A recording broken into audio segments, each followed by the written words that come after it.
Hi, I'm Ken Kessler, and welcome to the Sounds of Christmas podcast. If you're new to this podcast, I want to start by saying thanks for joining us. If you're not new, welcome back. Either way, I'm glad you're here. Now, to avoid any confusion, I want to start off by saying there won't be any music played here. This is a place for conversation. I'll talk about Christmas music and some related topics, sometimes by myself and sometimes with guests. If you're looking for music, just go to soundsofchristmas.com and click on the tree or the player on the front page or on the Listen Now page. We play the best variety of Christmas music all year long. Well, except in October, when we play the best variety of Halloween music. Folk New Age guitarist Bob Sirois is with us for this episode of the Sounds of Christmas podcast. Hi, Bob. Hello, Ken. How are you today? So far, so good. And you? We're taking the right step forward. Things are good. And now, is that the right way that you like to be introduced as a folk New Age guitarist? Yeah, I mean, that definitely works. Folk New Age, I guess that's sort of my defined, direction in terms of style and genre.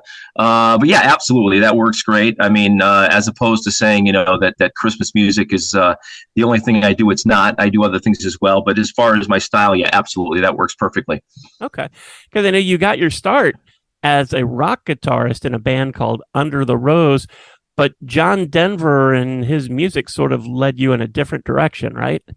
Yeah, that's what happened. I mean, if we kind of scroll back to the '80s, during my teenage years, rock, the rock '80s thing, the hard rock metal stuff was definitely big. I was into that, and that's what the band I was in did.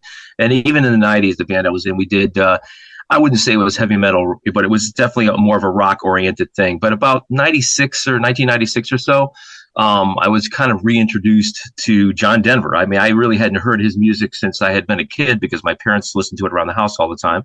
And as I recall, the story is that my parents were looking for a new CD player and a new component system. I helped them pick it out, and they wanted some CDs. So one of the CDs that they ended up buying was John Denver's Greatest Hits. So of course I'm hearing that and I'm thinking, hey, there's some really cool tunes here. This guy was great. And so at that point, I just said, hey, I really need to get into this. I need to start learning how to play this kind of stuff. Turns out I had to take a huge step back to do that. It's a whole different way of playing. And I did. And then over a period of years, I redefined my entire direction, and that's what I became. And yeah, so kind of a game changer, I guess. For anybody listening who wasn't there, John Denver's Greatest Hits was probably one of the, I don't have the stats in front of me, but it was probably one of the biggest selling albums of the 70s. He was huge. He had tons of hits.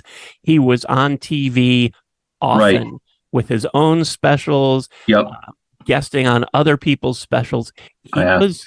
He was everywhere and winning awards. I mean, he was huge in the 70s, and it's just, I mean, it's just amazing. You can't really talk about music from the 70s with not mentioning John Denver. No, not really. And I agree with you. I mean, he clearly became a superstar at the time. And in fact, I recall that they used to compare his rise to fame to, I guess, artists like Elvis and even the Beatles. I mean, to a degree, although you really can't compare too many people to the Beatles. But right. John Denver, he was the thing at the time. And his music, it was different, I mean, he came out, I think, at the right time with that right music. I think if you had an artist come along today with his talent doing the same kind of thing, I don't think it would stick. I just think that time period coming out of the folk movement in the late 60s, coming into the 70s, you had all these great folk players going on like James Taylor and Jim Croce, and then you had Simon and Garfunkel going on, and you had some really cool eclectic types of styles and genres that were acceptable at the time. And John Denver I think he just sort of came right into that time period. It worked for him, and he just became huge. And you mentioned stats. His Greatest Hits album, I believe, if memory serves, because I'm published by the same publisher as John Denver, with Cherry Lane Music's RCA. So I kind of have information on that stuff I've gathered over the years. And basically, his Greatest Hits album, I believe, was a bigger seller than any Elvis album that had ever been released. Wow. So, yeah, and this was back in the 70s. I'm sure by today's standards, I have no idea what those numbers are, but they're huge. Right. Well, and another thing about John Denver was that, I mean, I never got to meet him. No, I didn't either, no. Appearances are that he was he was a good guy. He wasn't plagued by scandals. He wasn't. He didn't seem to be egotistical or anything by his No, really sudden success and fame. He did a no. live album in the Albert Hall in England, Right. and Okay. I think I know the one you're talking about. and Hmm. you can just tell in his voice at one point he is just awestruck, but that he's there. And Yeah. he Yeah. says something like that. Wow, I can't Yeah. believe I'm here doing this, and that all of you guys Yeah. showed up. Yeah. It's So he cool. was, yeah, it was he was just a really good guy. He was, and that's the thing. I think he appreciated what he had and what he, did, and he knew even with talent, and you can have a lot of talent and but still not get there. There's so many different the planets have to align themselves the right way. I mean, you have to have some luck on your side. You got to meet the right people at the right time. There's so many dynamics and so many different variables. And so, yeah, I think he appreciated it. I think one thing he used to say is he used to say that this gift I have doesn't come from me, is how he put it. It comes from, he wouldn't say God per se, but he would definitely suggest a divine influence of some sort there, that it's not his gift, it was given to him. And which I always appreciated that, because I thought, in a world where not everybody, but a lot of artists do tend to become a little bit egocentric over time. He didn't go there, and he never did, even at the height of his success. And yeah, he was a good guy, and his family is the same way. Actually, I had a chance to meet his family. His mom, before she passed away, I met her. I met his brother. I played with his band members on several shows out in Aspen many years ago. So, I mean, they were the same way. They were just genuine, good-hearted people. Loved to play, great at what they did, phenomenal musicians. But there was never this feeling of, for me anyway, because coming into that, it was like, oh my God, I'm playing with these guys that are obviously, I mean, let's face reality, some of the best of the best. And but I never had this feeling like I was less, or feeling as though I was being, looked at as though, okay, well, who's this newcomer? They just welcomed me in. It was great. It was like we had played together for 10 years. It was pretty cool. So the whole package was like that, I believe. Yeah, and I promise this whole thing isn't going to be about John Denver, but No, not at all. he also, while he became hugely famous and Uh-huh. successful, Yeah. he didn't take himself too seriously. He did that special and the album with the Muppets, the Christmas one. Yes. Yeah. Yeah. And Yeah, and I it remember that. looked like he was having a great time, Mm. and it's still so popular. It is crazy enough. And the funny thing is, I mean, in addition to doing what I do, with the records that I release and everything that's involved with that, I mean, I also teach music in the school system as well. I've gotten involved with that in recent years. And a lot of kids, I mean, even young kids, we're talking kids that are fourth grade, third grade sometimes, they're aware of his existence. They know of his songs. I mean, if I start singing Country Roads, like, oh, I love that song. Mom and dad are listening to that. They know the Muppets programs and the albums because their parents have it. So they're being introduced to these things by their parents because that stuff is still there. It's really an awesome thing when you think about it, because I don't think there are too many artists that have that kind of staying power. In his case, he just had something that just people could attach themselves to. It was meaningful, and I think it took people away from the everyday, and it brought you to a place that was peaceful. You kind of the implications of nature, and just the Rocky Mountains where he loved, to live, and all of that kind of got factored in. And I think people loved it, and they still do. So it's pretty awesome. It really is. And this was not a phenomenon that was just exclusive to the United States, or that it remained here in the U.S. A few weeks ago, I was talking to Grant Malloy Smith, who has a new Christmas album out, and he was touring, and I can't remember the country. I think it was in Europe, and it was somewhere that English was not the primary language there. Sure. And the promoter or the venue asked him if he knew any John Denver songs because it was so popular. Yeah. And it wasn't really, he didn't play a lot of cover songs, but he agreed to, and he closed the show out.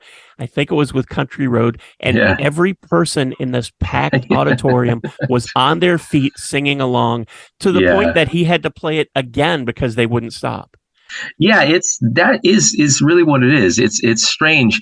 I mean, we can't say that about every one of his songs, but that song in and of itself, he probably didn't even couldn't have realized at the time when it became as famous as it did in, I don't know, 1973 or so. I forget what it was, but how powerful that song was going to be.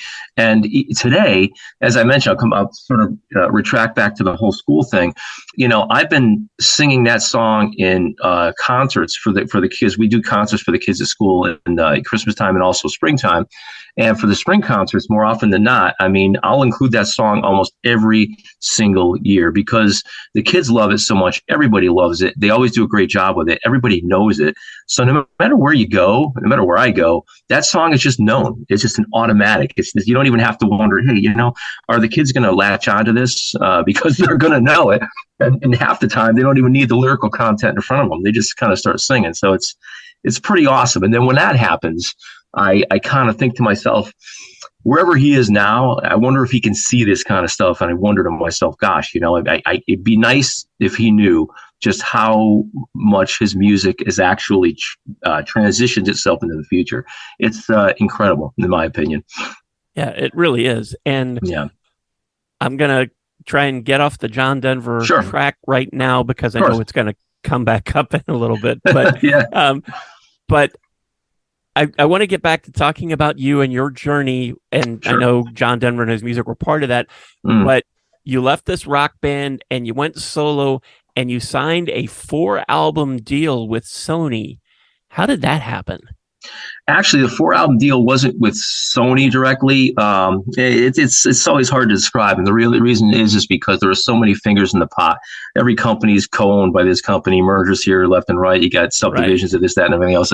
It's very corporate. But what happened was this. So I actually officially left the band in 2003. So it was really several years after I started kind of getting into the whole John Denver thing, the folk thing, classical music, and going down that separate path. And that actually got infused into the band a little bit too toward the end, which was interesting. But I left the band in 2003, really not because there was a problem in the band, really just because we were getting older. We had families, starting to have kids, you know, we're all married. And honestly, doing the whole gig thing on the weekend was getting to be too much. I was tired. They were tired.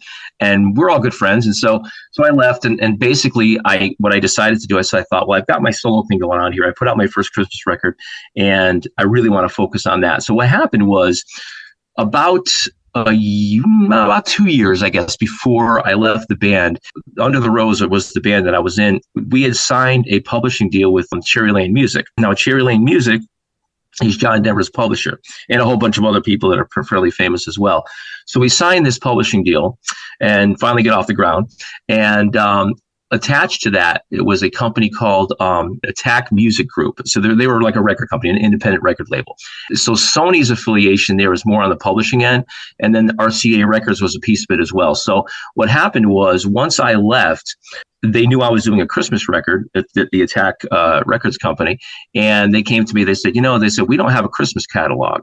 And they said, we have everything else, but we don't have a Christmas catalog. They said, would you be interested in creating over time a catalog of Christmas music that we can utilize for publishing purposes or release whatever we need it for in terms of media content? And I said, that sounds interesting. I said, I love Christmas music. I said, I'm a huge fan of Christmas. And I said, let's do it. So we ended up putting together, it was actually a 3-album deal at first. It got extended to a 4th album down the road. But the idea was, the first one came out in 2002, Hometown Christmas, Dreams of Christmas, 2005, trying to think here. 2008 was A Christmas Melody. And then 2009 was the Rocky Mountain Christmas tribute to John Denver's Rocky Mountain Christmas from 1975. So that's kind of where it came from. So really, it came out of sort of the affiliation with the band, because that's where we ended up meeting these people and these individuals in these different organizations. And thankfully, it carried over for me afterward on a solo basis. And so from there, basically between 2002 and 2009, 2010, those records came out, and it was a fun time. It was exciting. Everything got released into the marketplace. So that's kind of how it happened, strangely enough. Yeah, I hate to say unusual because that makes it sound kind of weird, but it is unusual that somebody not only would be signed to that kind of a record deal, Yeah. but to a Christmas album, to what's really a Christmas album deal. Yeah, that's exactly what it was. It was exclusively a Christmas album deal. The cool thing was I was still able to interject my own original material. So, they didn't mind me putting 2 or 3 or whatever songs on there that were originals, as long as we had enough of the staples, the traditional Christmas classics, things like that. They kind of gave me a lot of freedom actually to do what I wanted to do, as long as it fit within certain parameters. And so I did, and it was a lot of fun, and they were really they were great to work with when I was going through the process of recording. I was able to do it on my own, in studios I wanted to utilize. I was able to hire musicians that I needed. So if there was someone an instrument I didn't play, I was able to kind of designate who that person was going to be, which makes it better because, it's great when the record company gets involved, but sometimes there are certain areas you don't want them to get involved. Right. And that's one of the areas. So they were great. And this would have never happened if this had been a major label, because major labels, they all have content, in every category they need. This being an independent record company, they had only been around for maybe, at that point, I don't know, gosh, maybe 5-6 years. So they were new, and they were new to the marketplace. They were new to just the business in general. And so the fact that they were new basically meant that they did not have a Christmas catalog. And timing, again, I come back to the timing thing. We talked about John Denver with timing back in the 60s and 70s. For me, that was timing. I mean, because at that point I was like 34, 35 years old. Typically you're not signing record deals at 35 years old. Certainly not your first one. Yeah. No, not at all. So I was lucky. I counted myself as very lucky. I was fortunate. I was excited. It was fun. I had a great time with it, and all of those experiences have set me up for a whole lot of other experiences that I've had after that point that would not have happened had it not been for that. So the first Christmas album was A Hometown Christmas, and that was one that you had put together before this deal actually happened, right? Yeah, I did. Really, what that was me just sort of stretching myself out to do something different, just on my own as a solo artist. It was multi-pronged in the sense that the album itself, I wanted to do a Christmas album, but I also wanted to do a solo album, whatever that might be. And I had never done anything like that before. It had always been myself and the band members I was with, because we had done 3 of our own albums back in the 90s. And so I thought, this would be an interesting endeavor to try to do this on my own, and see how it comes out, and then really try to accomplish something new that I've never done before. So that was really the initial inspiration.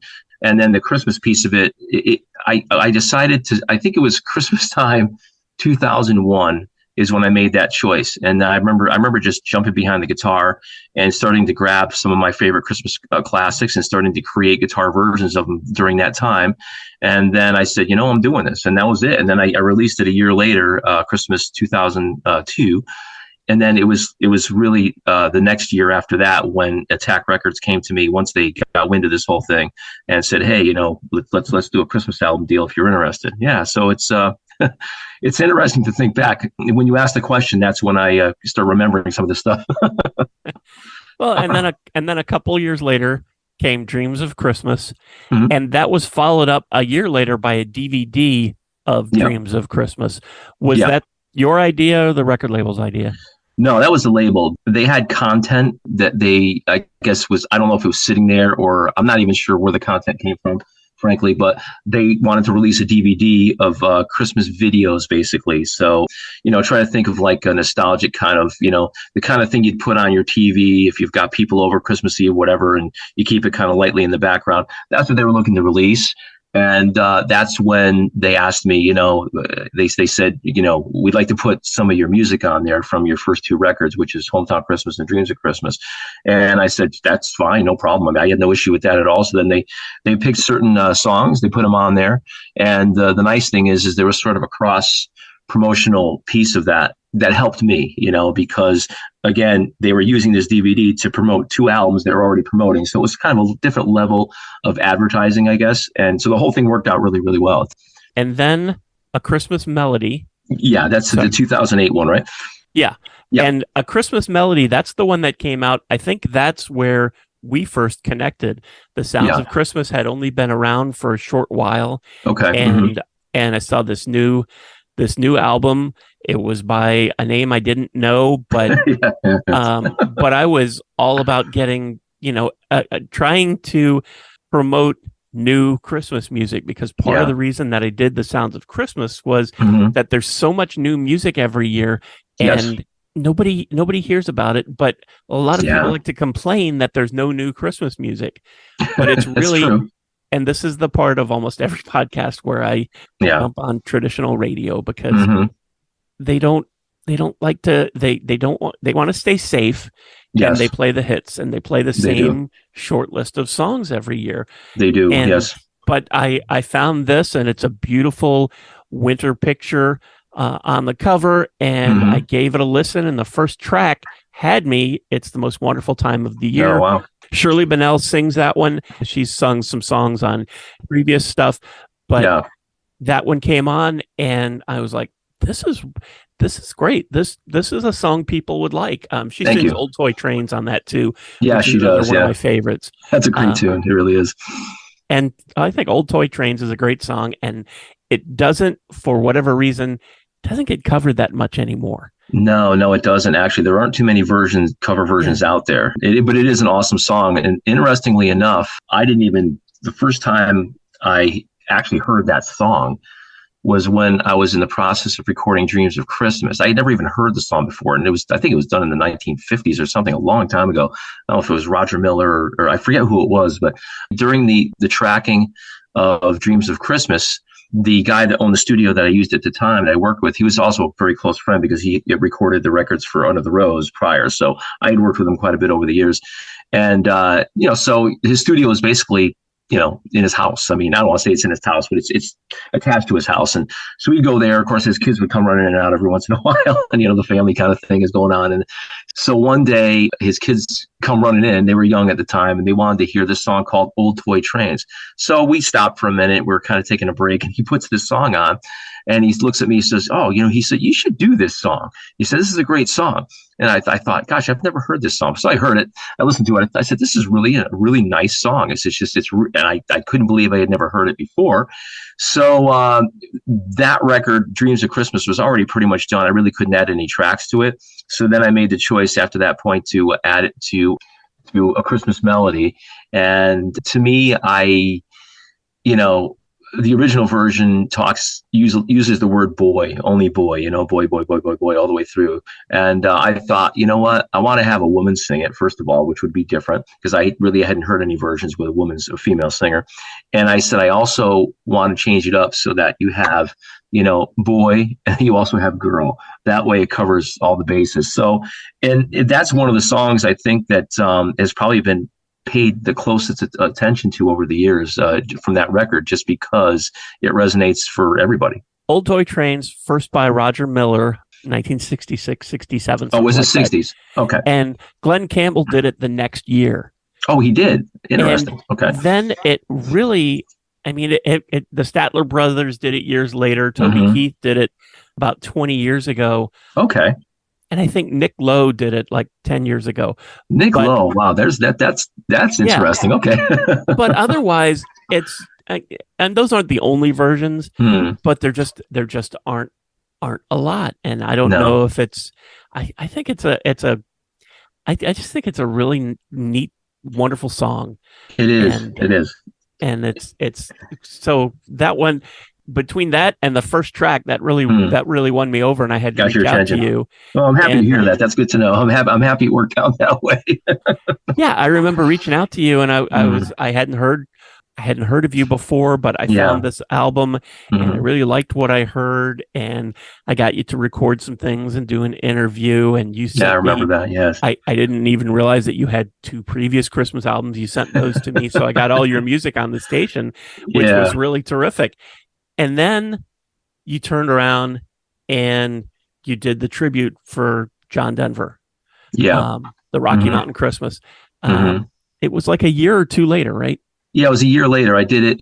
I released it, in 2009. So literally a year later. And what happened was this. There's a story to this, obviously.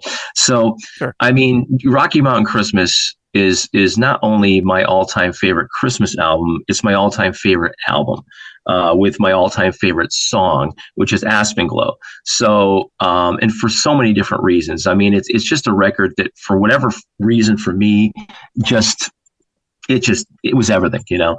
And every Christmas, not even just every Christmas, sometimes middle of the year, I'd listen to it, and I still do today, frankly. What happened was, I wanted to do a more or less an instrumental version. I say instrumental, not entirely instrumental, but mostly instrumental version of his record.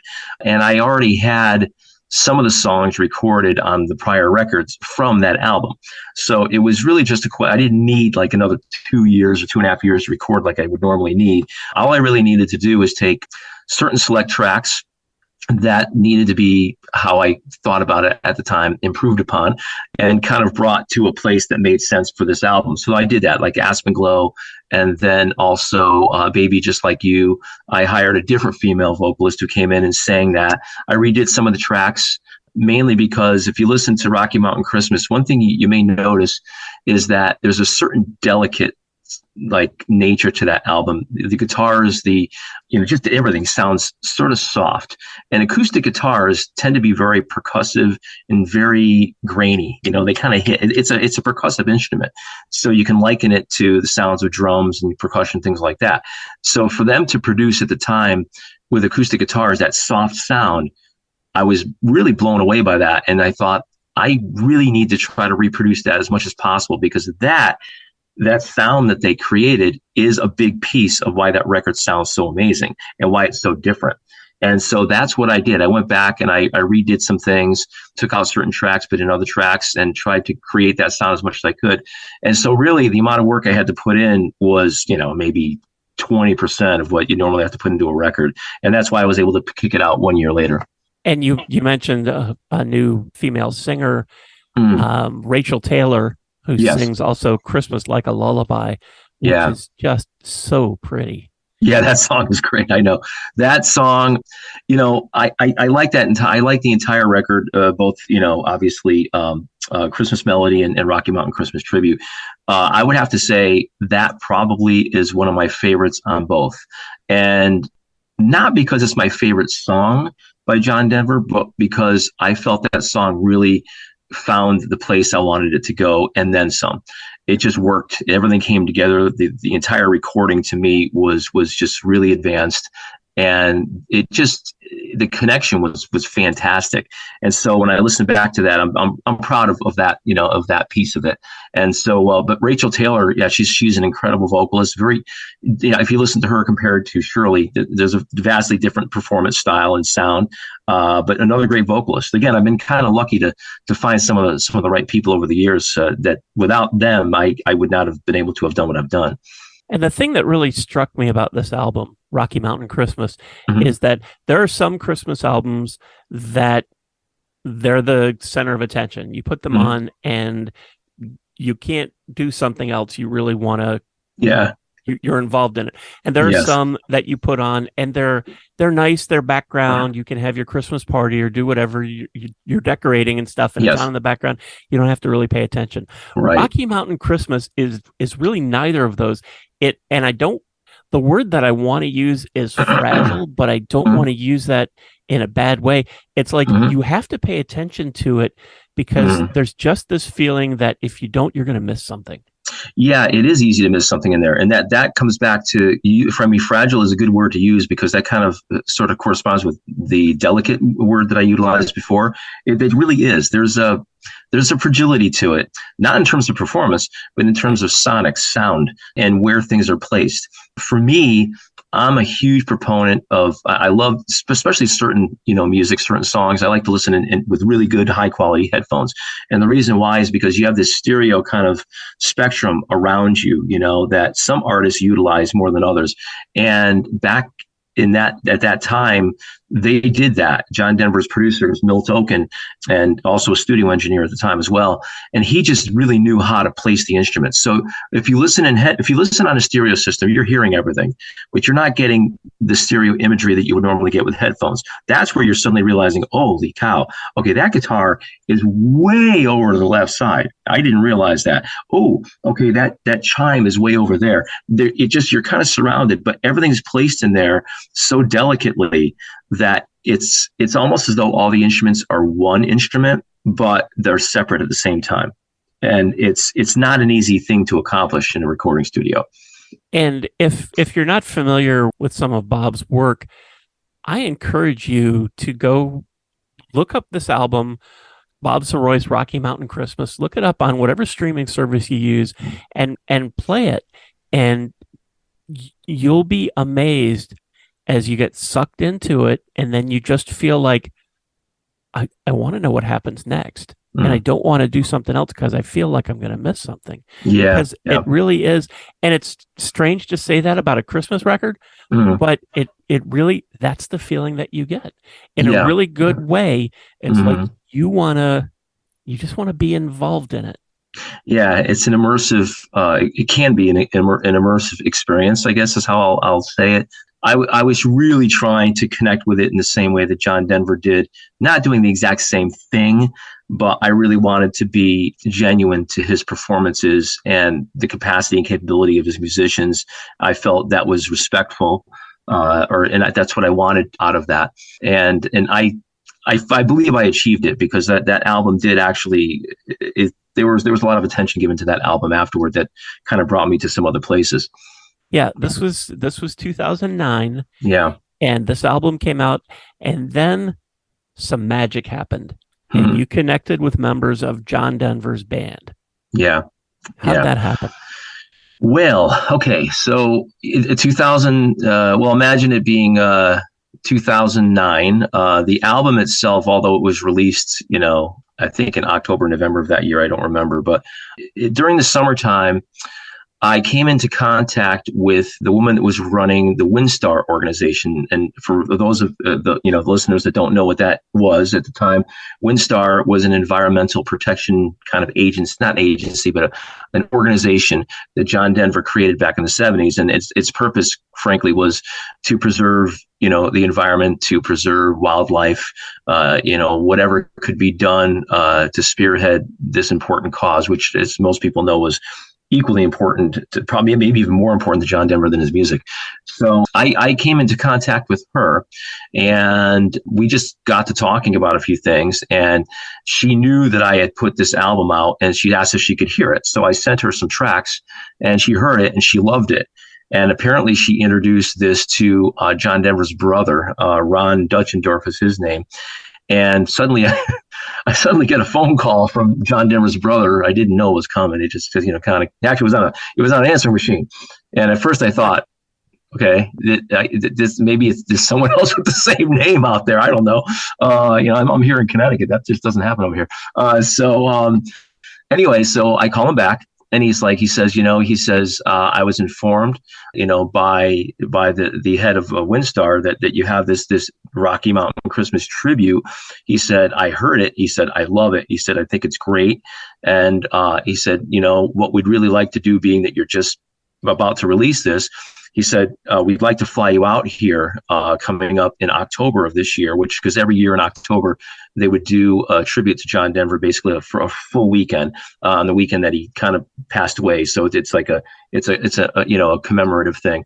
And they would do shows and different tribute shows with a lot of his bandmates that were out there, a lot of people that worked with him over the years. So basically they asked me to come out. They flew me out and bring some albums with you. We're going to promote it for you. We'd like you to play, with some of his band members, maybe do some tribute shows, things like that. And that's what happened. And I thought to myself, yeah, I mean, I'm not going to say no to that.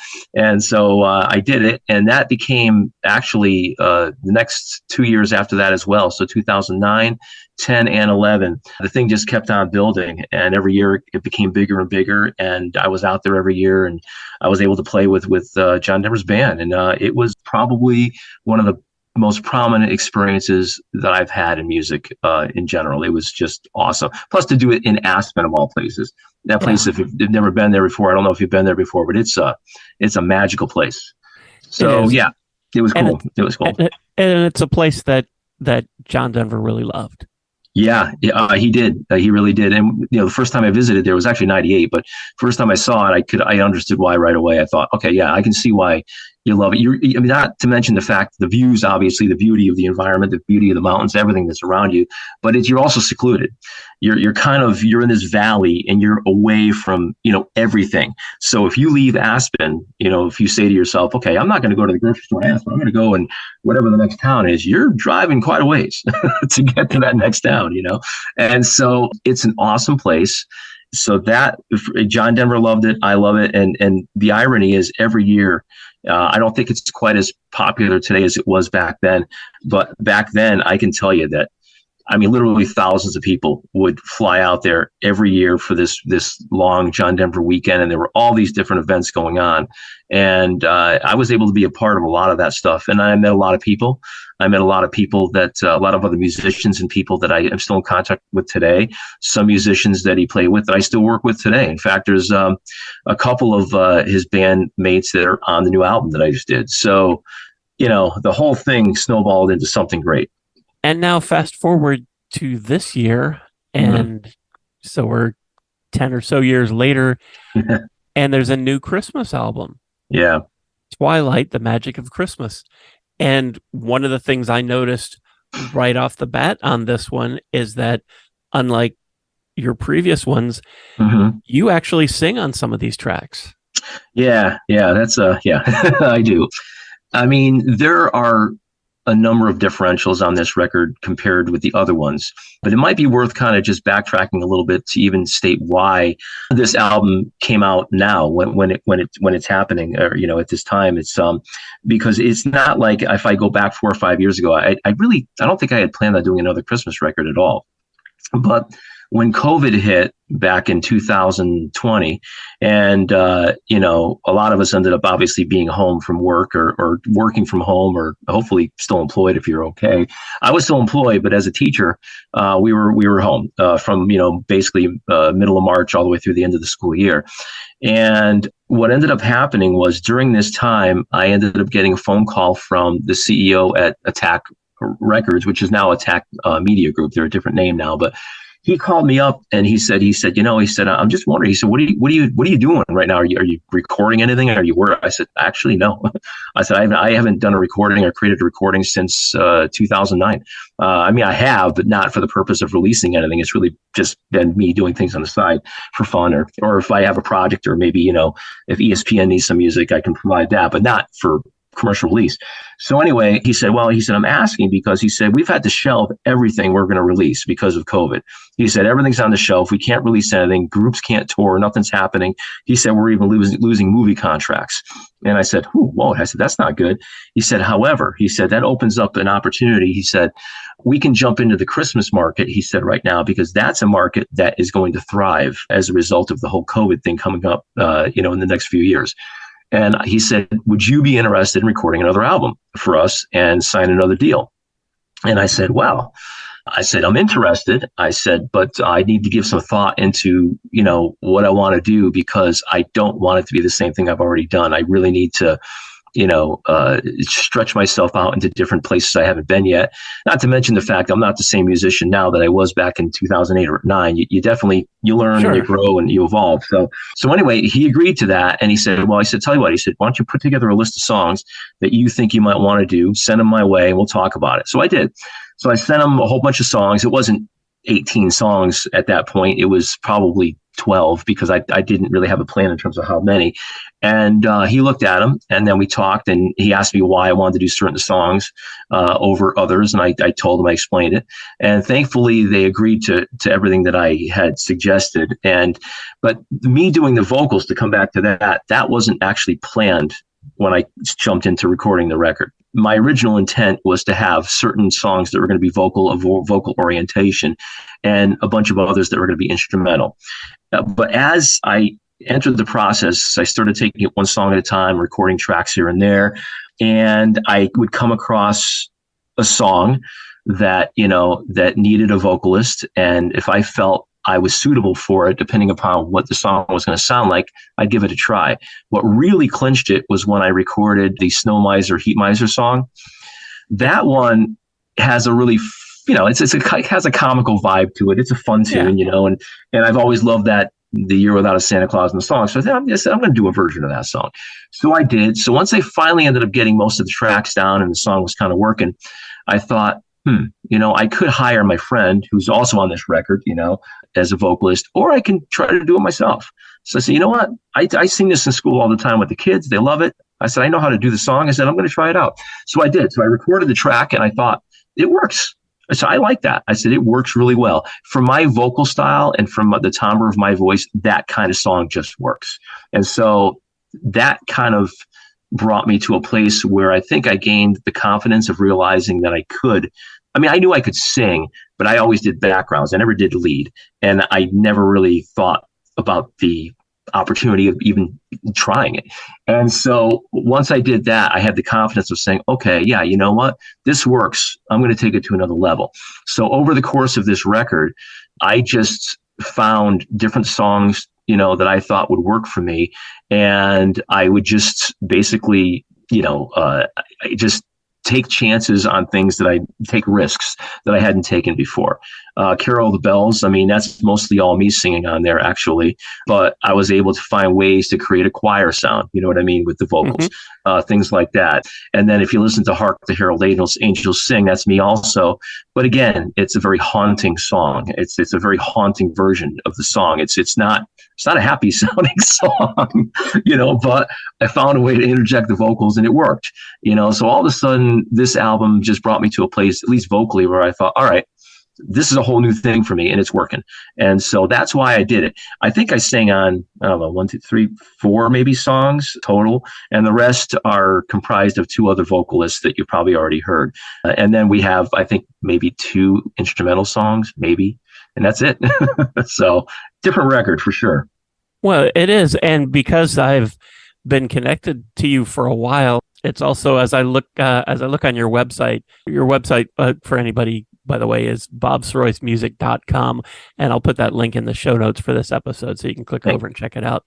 But in the credits for this, I noticed another name that I had noticed on an earlier album, your daughter Madison.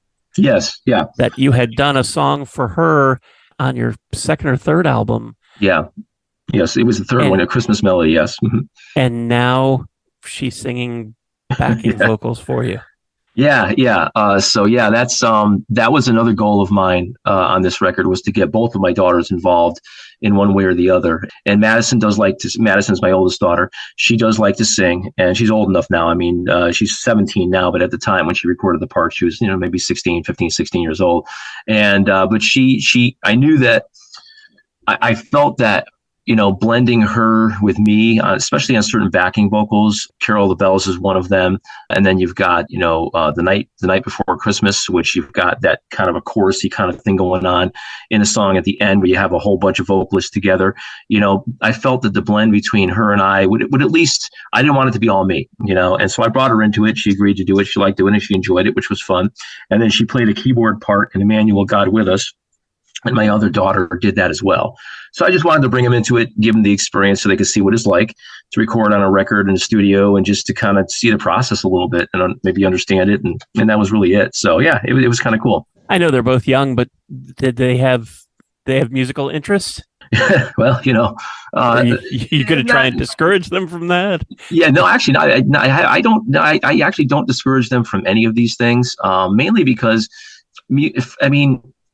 for me, I majored in marketing, actually, when I was in college. I didn't major in entertainment or music or anything. And so, but I've always done it on the side. And because I had always done it on the side, it eventually became the real deal for me, in my 30s, which I didn't expect, but it did. So you never know how things are going to transpire. My thought process is very simple. If you want to go into entertainment, great. Just have a backup plan, have something else going on, because you're going to need that to support your music career. But no, actually, to answer your question, neither one of them are really involved. They love music. Okay. I mean, they love music. Madison played a little bit of guitar several years ago, but not too much. And then our youngest daughter, Jordan, she played, well, a little bit of guitar along, and then she actually asked me recently to teach her again. She wants to learn guitar again. So it's funny because obviously they're not into the same kind of music I am. You get one loves 21 Pilots, the other one loves My Chemical Romance. So now I'm into those guys too because my daughter, I'm going to these concerts and it's like, hey, check this out. These guys are pretty cool. Kind of makes me feel like I'm a little bit younger again, which is great. But no, they're really not really involved with music directly. I mean, not much at all. It's they know what I do. I think they appreciate what I do, and they definitely, they tell me they're proud of it, which is, which I appreciate. And yeah, they're great kids, and but they're going down their paths, and it's all good.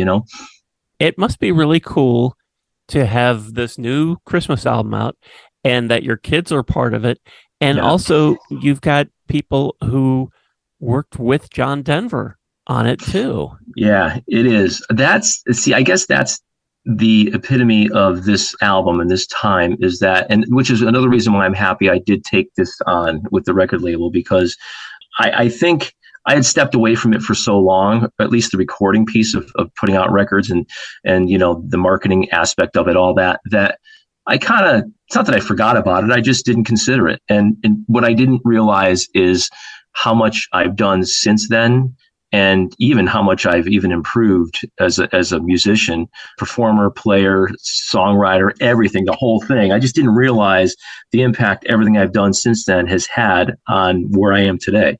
And that is what really spilled out into this record is all of those things. And so what I did is I kind of drew from everything, all my experiences and everything I've done. So for example, over the years, I mean, I don't just play guitar. There was a time when I played mainly just guitar and maybe bass and, maybe mandolin. Now it's like, guitar, bass, mandolin, classical guitar, 12-string guitar. I mean, ukulele, flute, clarinet, trumpet, drums, I mean, percussion, all kinds of stuff, singing. And so that allowed me to kind of say, okay, I have all these other things I can do. So one of my goals ended up becoming to literally incorporate every single instrument I have somehow, some way into this record. Every guitar I own, everything.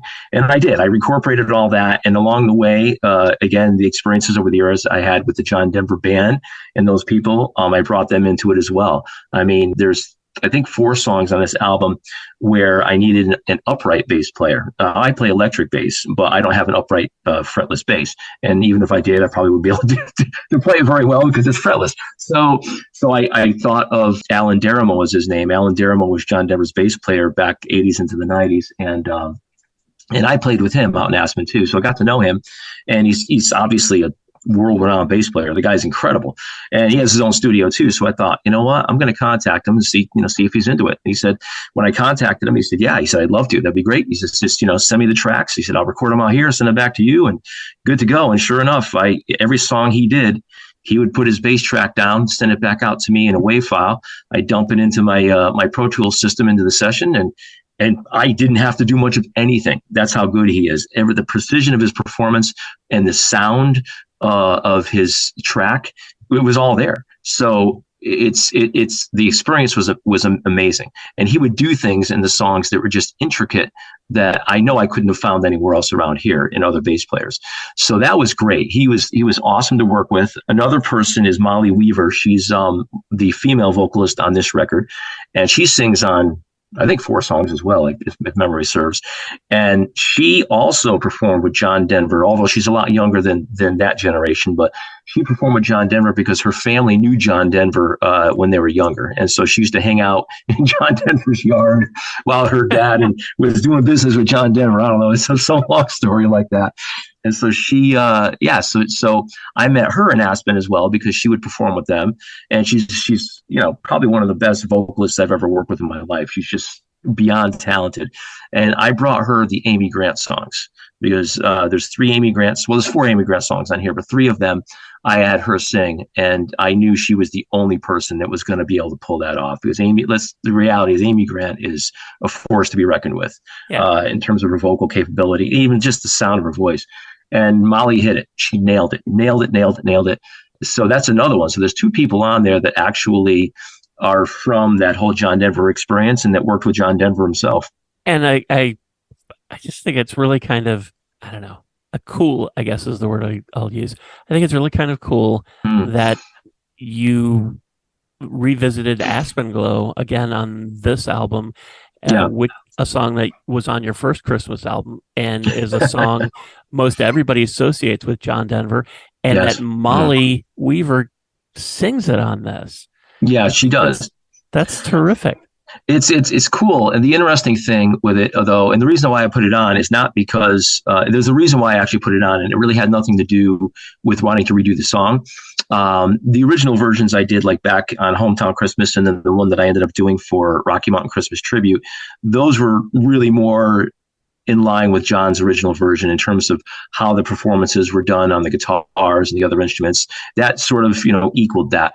But when I met Molly out in Aspen back in 2009, we ended up exchanging email addresses. We got to know each other a little bit. She's in LA. She works out there. Well, she's a full-time musician, vocalist as well, out there. So we got to know each other, and we both wanted or decided we love John Denver's music so much we wanted to create a John Denver tribute kind of thing at some point, which we did for a little while.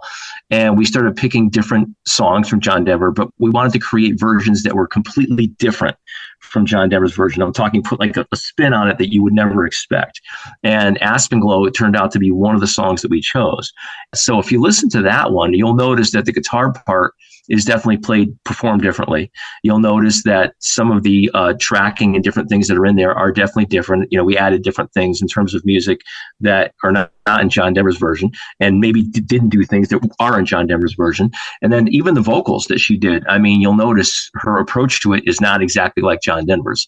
Certain melody lines are, others are not. And then she added in backing vocals that don't exist on John Denver. So it's its own version of this song. And that's why I put it on here. I felt that it was worthy of being released and being heard. And one of the things that I really like about this new album is that, I mean, there's 18 tracks on it. Yeah. And it really captures, I don't know another way to say it. It really captures Christmas. You've got fun songs on here. You have the Snow Miser, Heat Miser song. You've got White Christmas. You have more sacred songs, Breath of Heaven, Coventry Carol, Right. Hark the Herald Angels Sing.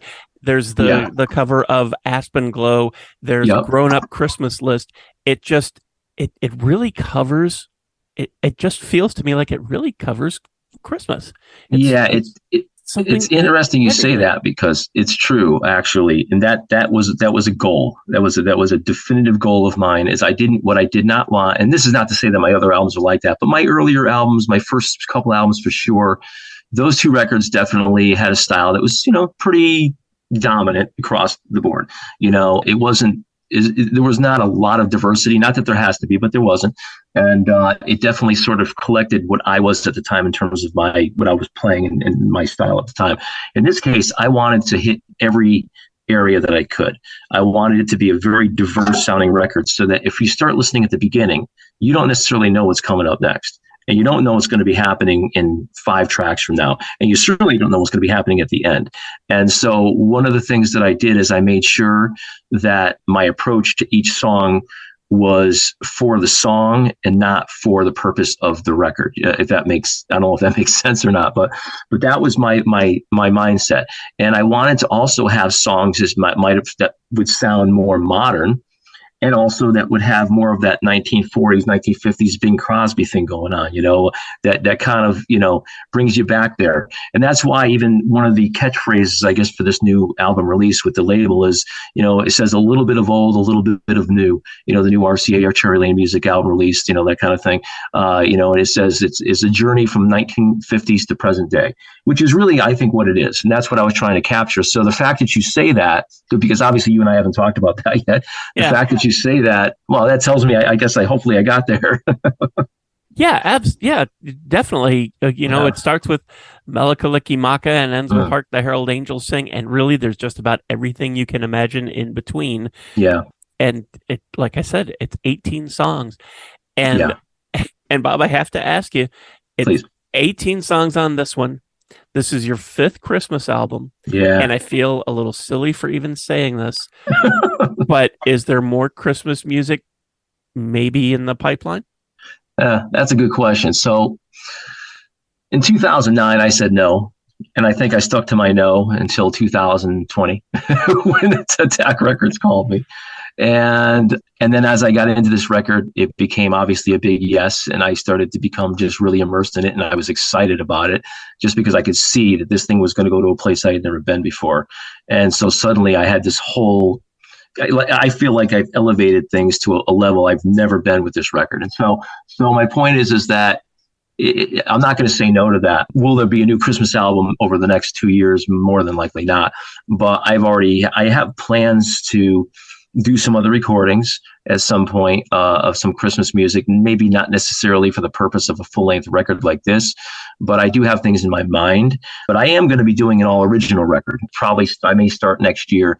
It's going to be pretty much all instrumental, going through the whole record, and it's going to be if everything goes as planned, it'll be something that's sort of attached to seasons and nature and, sort of the cyclical years it runs through. And so that'll be something that comes first. But I don't want to say no because I said no before and I came back and did this. And I probably will end up doing something again. Probably. I had mentioned your website before, bobsiroismusic.com, and Sirois is Sirois. Is that the best place for people to kind of keep up with what you're doing? Yeah, it really is. And the reason being is that it's attached to everything out there. I mean, so like, for example, if you want to get to, I'm on the site right now. I'm just kind of looking at it so I can remember what's on there. I mean, all of the different digital music platforms are reachable from there. So, there's going to be some YouTube videos coming out pretty soon because the label's doing 3 videos, 2 of which have already been released. They did a video for Mele Kalikimaka, which was released a little over a week ago. Then the Christmas song was released yesterday on video. And then I believe Carol the Bells is going to be the next one they're going to release in a week, maybe a week and a half. So the videos are going on the website. Obviously this podcast will probably make it there at some point. Everything is accessible from there. So yes, to answer your question, I would say that's probably the place to go. Okay. As I've mentioned before, I'll put a link to that in the show notes below and a link to your YouTube channel so people can check that out. And what I always tell people with YouTube is that when you get there to the artist page, subscribe. And that way YouTube will let you know when these next videos are up. And it is. Going back and checking, you'll get a notification. And it's not like Bob is putting out 1 million videos every day so that it will be annoying to you. Right. It'll be so, but you'll want to see the next one. So do that, and then you don't have to try and remember what day it's coming out or keep going back to it. So I have to ask you a question though, Ken, if that's okay. Yeah. So because you kind of mentioned to me earlier some of the songs that some of your favorites on some of the prior albums, and especially Christmas Melody, what sort of attracted you to that record. So on this new record, what's the standout track that really grabs your attention? That's hard. Let me see. I know. I knew I was going to make it tough on you on this one. The standout. If there's more than one, great. I just figured I'd ask. I'm curious. Well, it's and I'm not trying to. I would probably say the Snow Miser, Heat Miser, because that's unexpected and it's fun. Yeah, I know. So that would probably be that for me. But there's so much. It's hard for me to be completely objective about it because I've known you for so long. Yeah, and I know a lot of what went into this because when I saw this, I thought Aspen Glow again, and then I saw that Molly Weaver sings it, and I thought, okay, that's really kind of neat that it's it's a full circle sort of record, and then I saw that your kids are on it too. So that was it's it's hard to just look at it and go, well, this is the standout. But when I my initial thing when I was first listening to it, and I saw that the Snow Miser, Heat Miser song was on there, and that's so different from anything that you've done before. It is, that's for sure. That I thought, it would be the only thing that could have competed with that was if you recorded "You're a Mean One, Mr. Grinch." Yeah, that's another one. I've actually considered that one, although that one scares me a little bit. So because there's that's not just, hey, let's play the song and with a bunch of chords and let's get the vocal on there. That's gotta, you gotta capture all the other melodies going on there, and you really need to do it in a way that makes sense. Otherwise, that's a song you can really crush if you're not careful. But I've considered it. In fact, funny, the 8th grade class at my school where I teach, they one of the girls in that class asked me, oh gosh, I think a month ago, because we have a Christmas concert next week with them. And she goes, Mr. Sirois, can we do the Grinch this year?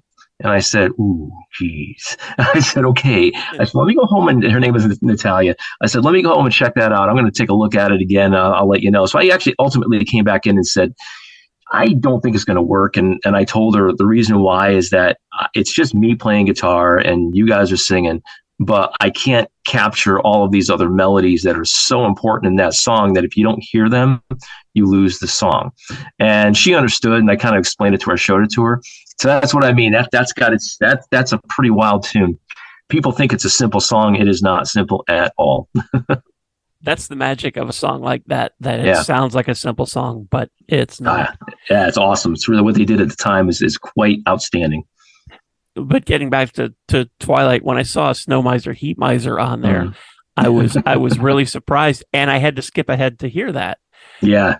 I think I had listened to, I had just started listening, and I had listened to Melakalikimaka, and I was probably halfway through the Christmas song, and I'm scanning down while I'm listening, and I saw, wait a minute, Snow Miser, Heat Miser. Yeah. Let me skip down. I need to hear that. Yeah, I had a feeling most people would probably, and I've heard that from other people already as well, where they say, wow, that's I hadn't heard that song. I mean, they've heard it, but I haven't heard a new version of it really for the most part ever. And but that's why I did it, because I love the song that much and the program. I still watch that program every year. I mean, how can you not? It's just those are classics, and that was a fun song to do, and I'm happy that I did it, and I'm also happy that I sang on it as well, just because that, as I mentioned earlier, that brought me to a place where I did a lot of other vocals on this record that I really didn't think I could achieve, and I did. So that was a nice thing. I didn't just accomplish a record. What I did here is I advanced myself as a musician into places I'd never been, and I'm happy that I did it, because it opens up a lot of other opportunities, like anything in life. I was very happy to come across this and see that there was a new release, and I'll keep my fingers crossed, even though this is your 5th Christmas album and there's been so much done already. But I'll keep my fingers crossed for maybe some more Christmas music in a couple of years. Something will come down the pike at some time, I'm sure. Just don't know exactly when. It's also worth mentioning, though, that the first track, Melakalikimaka, that actually just got picked up for a movie that's going to be released next year. This movie is called The Sacrifice Game, so it's an insertion. The record company's in the process of licensing it now, and so that's going to be in a movie that comes out sometime in 2023. Nice. Yeah. So very good thing. Cool. Well, Bob, it's been so much fun catching up and talking about lots of Christmas music with you. Thank you. Thanks so much for being part of this today. No, I appreciate it very much, Ken, and I appreciate all the time. It's been great, and have a great holiday season with your family. I hope it's a wonderful one. I hope you have a great new year and enjoy the time. Thanks. I hope you do too. And thank you so much for listening and for continuing to support the Sounds of Christmas station and podcast. Anytime you're ready for Christmas music, we're ready for you. Just go to soundsofchristmas.com and click on the tree or the player on the front page or on the Listen Now page. You can also grab our app in the Google Play Store and take the music with you wherever you go. And as far as this podcast goes, we're now on lots of podcasting sites. So if you didn't find us on your favorite today, just search for the Sounds of Christmas next time you go there, and I'm pretty sure you'll see our tree. Then you can subscribe, and you'll never miss another episode. If you have comments or suggestions on this episode, previous episodes, or the Sounds of Christmas station, feel free to reach out to me on social media or through the website. Thanks again, and may you always believe in Santa Claus.